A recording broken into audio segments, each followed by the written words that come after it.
masakit yung mga paratang, yung mga binibintang sa akin ng ating mga kalaban. Ano ba yung mga binabato nila sa akin? Kesyo raw, mas gwapo daw si Noynoy sa akin.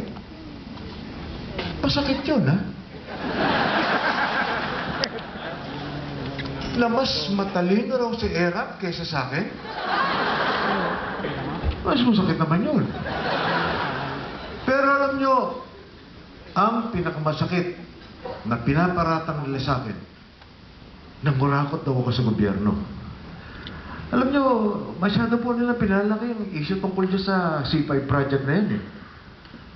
Ang sinasabi lang, anong bintag sa akin? Pinareroute ko daw yung C5 para dumaan doon sa lupa ko. Eh, alam ka naman yung lupa ko, ipareroute para dumaan doon sa C5 project ko. Mas imposible naman ho yata yun.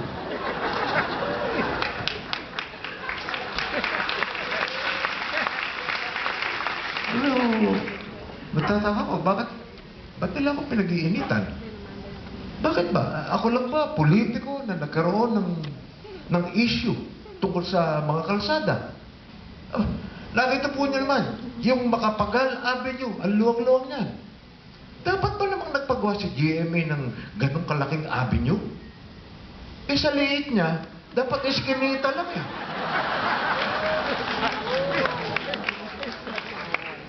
Kung sa bagay, talaga siguro ganyan, pag tumatakbo kayo sa eleksyon, eh, tinutulig sa kayo, pipilitin niyo ilabas lahat ng baho nyo, ng mga kalaban nyo, ibabalik yung mga dating issue. O, nakita nyo, yung issue ni Erap kay Daser, bumabalik.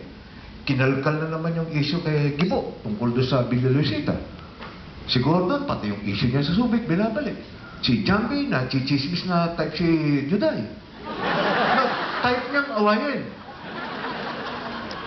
Kaya alam nyo, minsan naisip ko, maswerte pa nga at mabuti itong kinilalagyan ni Nicanor Perlas.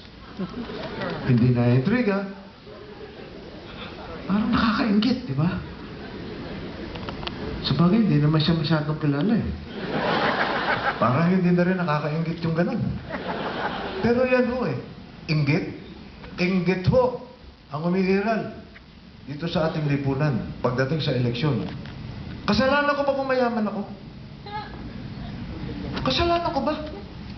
1,000 lang ang t-shirt ko. Na Lacoste.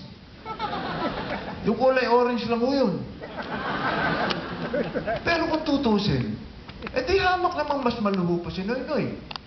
Kahit tingnan niyo po yung t-shirt niya, parang nag-iisa lang, kaisa-isahan. Pero Lacoste din po yun. At mas maraming logo. Pag tinignan niyo mabuti, yung Pilipinas dito, pinagdikit-dikit lang ko siya, ang daming buhaya nun. Mas maluho siya. At saka yan, ano po, kung ako maraming bahay, issue pa ho yun. Pinamimigay ko naman. Eh si Erap, mas kaunti ang bahay niya, pero di niya pinamimigay.